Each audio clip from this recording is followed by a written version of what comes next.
firman Tuhan berbunyi demikian. Kores mengizinkan orang-orang buangan pulang ke negerinya. Pada tahun pertama zaman Kores, raja negeri Persia, Tuhan menggerakkan hati Kores, raja Persia itu untuk menggenapkan firman yang diucapkan oleh Yeremia, sehingga disiarkan di seluruh kerajaan Kores secara lisan dan tulisan pengumuman ini. Beginilah perintah Kores, raja Persia. Segala kerajaan di bumi telah dikaruniakan kepadaku oleh Tuhan, Allah semesta langit. Ia menugaskan aku untuk mendirikan rumah baginya di Yerusalem yang terletak di Yehuda. Siapa di antara kamu termaksud umatnya, Allahnya menyertainya. Biarlah ia berangkat pulang ke Yerusalem yang terletak di Yehuda dan mendirikan rumah Tuhan, Allah Israel, yakni Allah yang diam di Yerusalem. Dan setiap orang yang tertinggal dimanapun ia ada sebagai pendatang harus disokong oleh penduduk setempat dengan perak dan emas, harta benda dan ternak, di samping persembahan sukarela bagi rumah Allah yang ada di Yerusalem.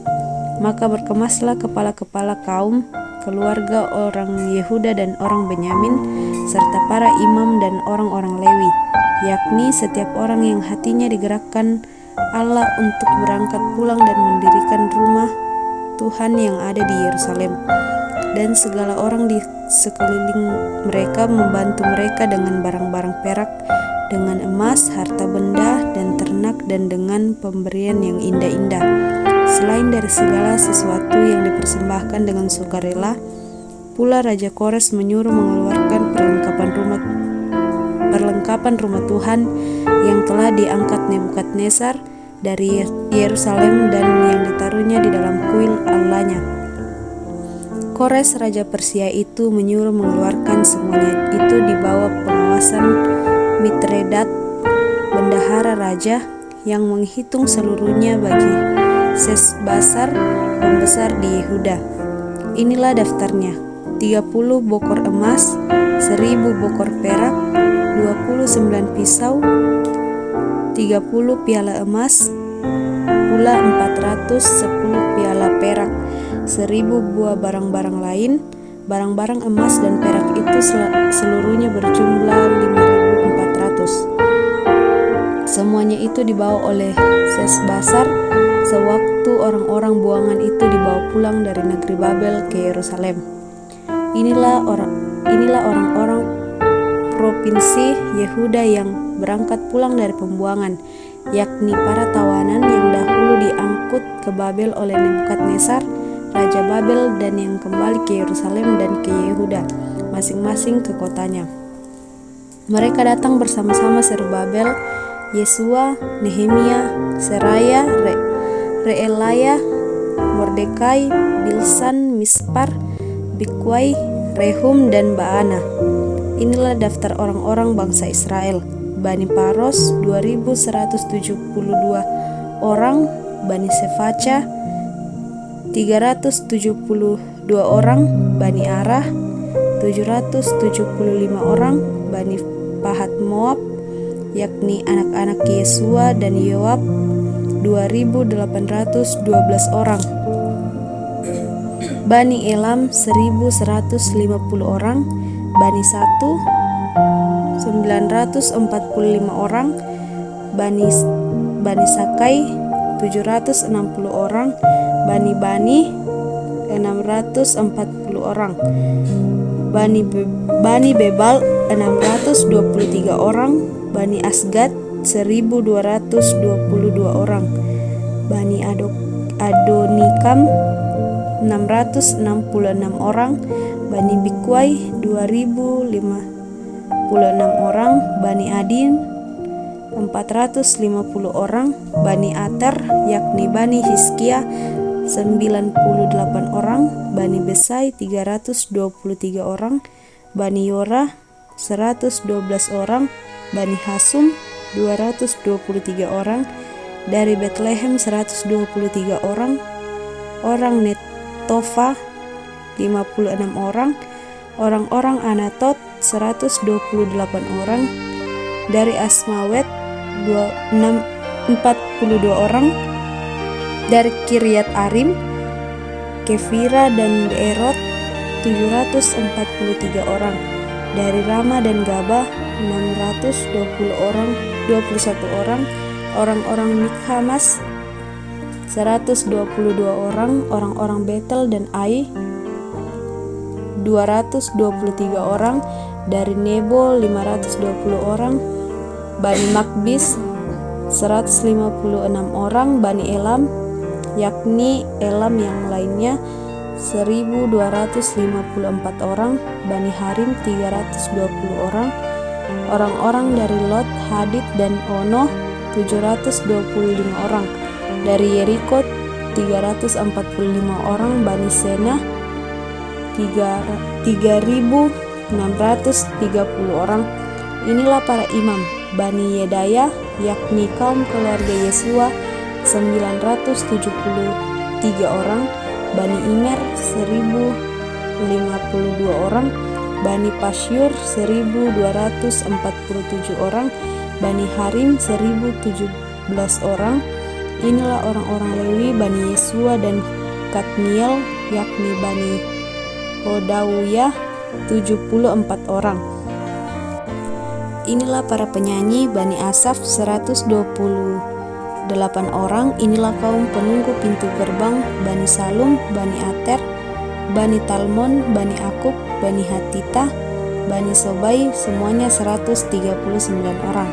Inilah para budak di bait Allah, Bani Siha, Bani Hasufah, Bani Tabaot, Bani Karos, Bani Siaha, Bani Padon, Bani Lebana, Bani Hagabah, Bani Akub, Bani Hagab, Bani Samlai, Bani Hanan, Bani Gidel, Bani Gahar, Bani Reaya, Bani Resin, Bani Nekoda, Bani Gasam, Bani Usa, Bani Pesea, Bani Besai, Bani Asna, Bani Meunin, Bani Nefusim, Bani Bakbuk, Bani Hakufa, Bani Harhur, Bani Baslut, Bani Mehidah, Bani Harsa, Bani Barkos, Bani Sisera, Bani Tema, Bani Nesiah, Bani Hatifah.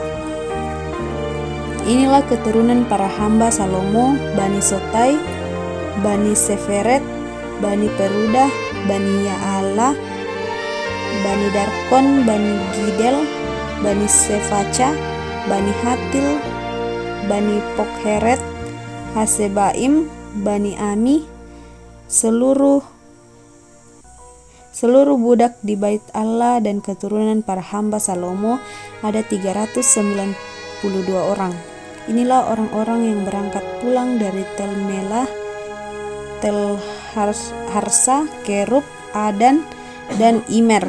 Tetapi mereka tidak dapat menyatakan apakah kaum, keluarga, dan asal-usul mereka termaksud bangsa Israel. Bani Belaya, Bani Tobia, Bani Nekoda 652 orang. Dan dari antara kaum imam Bani Habaya, Bani Hakos, Bani Barsilai itu memperistrikan seorang anak perempuan Barsilai, orang Gilead itu, dan sejak itu ia dinamai menurut nama keluarga itu. Mereka itu menyelidiki apakah nama mereka tercatat dan dalam silsilah, tetapi karena ia tidak didapati, maka mereka dinyatakan tidak tahir untuk jabatan imam. Dan tentang mereka diputuskan oleh kepala daerah bahwa mereka tidak boleh makan dari persembahan Mahdudus sampai ada seorang imam bertindak dengan memegang Urim dan Tumim. Seluruh jemaah itu bersama-sama ada 42.360 orang. Selain dari budak mereka laki-laki dan perempuan yang berjumlah 7.337 orang. Pada mereka ada 200 penyanyi laki-laki dan perempuan. Mereka mempunyai 736 ekor kuda, 245 ekor bagal, 435 ekor unta, dan 6.720 ekor keledai. Beberapa kepala kaum keluarga tatkala datang ke rumah Tuhan yang di Yerusalem, mempersembahkan persembahan sukarela guna membangun rumah Allah dan tempatnya semula. Mereka memberi sumbangan sekedar kemampuan mereka untuk perbendaharaan guna pekerjaan itu, sebanyak 61.000 dirham emas, 5.000 mina perak, dan 100 helai kemeja imam. Adapun para imam dan orang-orang Lewi dan juga sebagian dari rakyat serta para penyanyi, para penunggu pintu gerbang, dan para budak di bait Allah menetap di kota-kota mereka. Demikian juga semua orang Israel yang lain masing-masing di kota-kotanya sendiri. Ketika tiba bulan yang ke-7 setelah orang Israel menetap di kota-kotanya, maka serentak berkumpullah seluruh rakyat di Yerusalem. Maka mulailah Yesua bin Yosadak beserta saudara-saudaranya para imam itu, dan Zerubabel bin Sealtiel beserta saudara-saudaranya membangun mesbah Allah Israel untuk mempersembahkan korban bakaran di atasnya sesuai dengan yang ada tertulis dalam kitab Taurat Musa abdi Allah. Mereka mendirikan mesbah itu di tempatnya semula. Sungguh pun mereka ketakutan terhadap penduduk negeri. Lalu mereka mempersembahkan di atasnya korban bakaran kepada Tuhan, korban bakaran waktu pagi dan waktu petang. Mereka juga mengadakan hari raya Pondok Daun sesuai dengan yang ada tertulis dan mempersembahkan korban bakaran hari demi hari menurut jumlah yang sesuai dengan peraturan, yakni setiap hari menurut yang ditetapkan untuk hari itu. Dan sejak itu diadakanlah korban bakaran yang tetap, juga korban bakaran pada bulan baru dan pada hari raya yang kudus bagi Tuhan, dan setiap kali orang mempersembahkan persembahan sukarela kepada Tuhan. Sejak hari pertama bulan yang ke-7 mereka mulai mempersembahkan korban bakaran kepada Tuhan, namun dasar bait suci Tuhan belum juga diletakkan.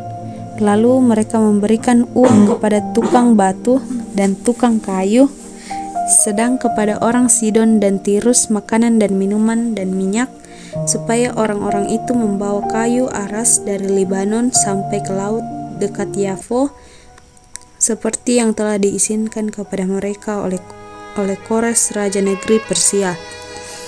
Pada tahun yang kedua sesudah mereka sampai ke rumah Allah di Yerusalem, dalam bulan yang kedua, maka Zerubabel bin Sealtiel dan Yesua bin Yosadak beserta saudara-saudara mereka yang lain, yakni para imam dan orang-orang Lewi dan semua orang yang pulang ke Yerusalem dari tempat tawanan melalui pekerjaan itu. Mereka menugaskan orang-orang Lewi yang berumur 20 tahun ke atas untuk mengawasi pekerjaan membangun rumah Tuhan.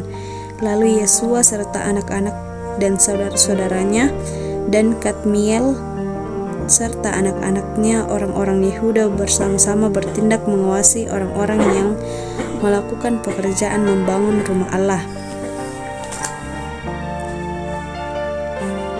Demikian juga Bani Henadad, anak-anak dari saudara-saudara mereka, orang-orang Lewi itu.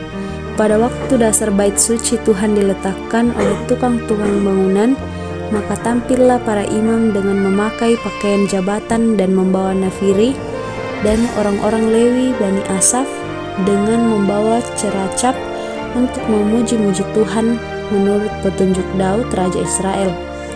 Secara berbalas-balasan mereka menyanyikan bagi Tuhan nyanyian pujian dan syukur, sebab Ia baik, bahwasannya untuk selama-lamanya kasih setianya kepada Israel.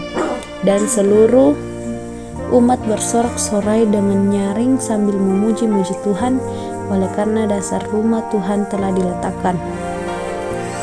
Tetapi banyak di antara para imam, orang-orang Lewi dan kepala-kepala kaum keluarga, orang tua-tua yang pernah melihat rumah yang dahulu, menangis dengan suara nyaring ketika perletakan dasar rumah ini dilakukan di depan mata mereka, sedang banyak orang bersorak-sorai dengan suara nyaring karena kegirangan.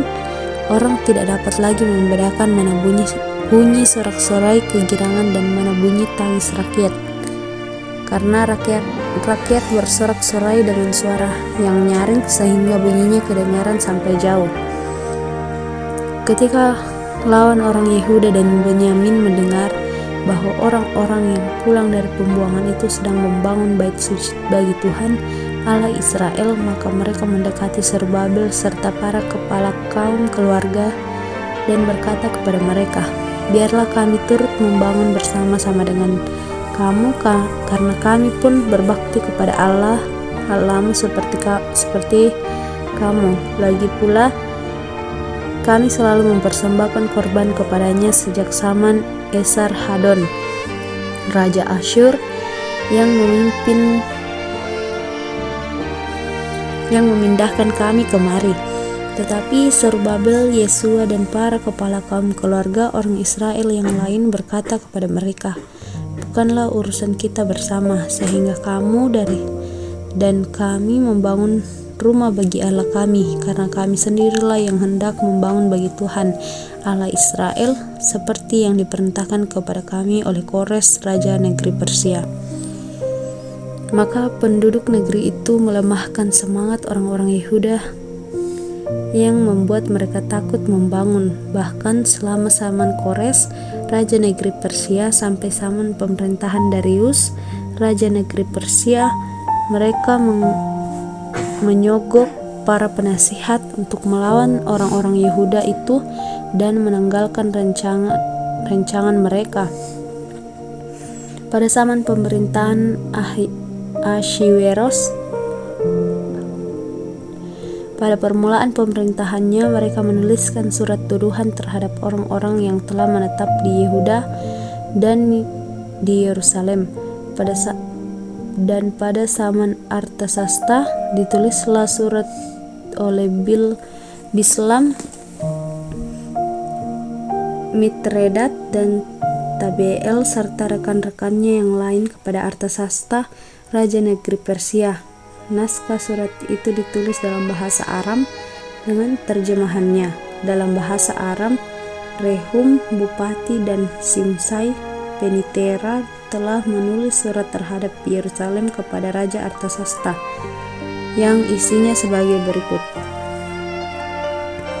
Pada waktu itu ditulislah surat itu oleh Rehum, bupati, dan Simsai, panitera, serta rekan-rekan mereka yang lain, para hakim dan punggawa dan pegawai-pegawai orang Persia, orang-orang dari Erek, dari Babel, serta orang-orang dari Susan, yaitu orang-orang Elam, dan bangsa-bangsa lain yang oleh Asnapar yang agung dan mulia itu dipindahkan dan disuruh menetap di kota Samaria dan